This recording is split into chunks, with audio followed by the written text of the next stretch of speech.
Hello Sexy Chefs! Welcome back to my channel.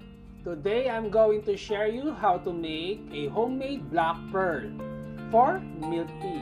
But before that, if you are new in my channel, don't forget to subscribe and click the notification button to notify you for the new updates.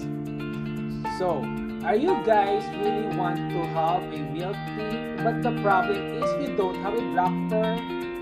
So here is the solution.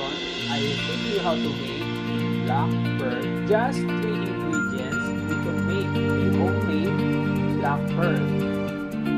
So guys, Sexy Chefs, what are you waiting for? Let's go into it. Go na!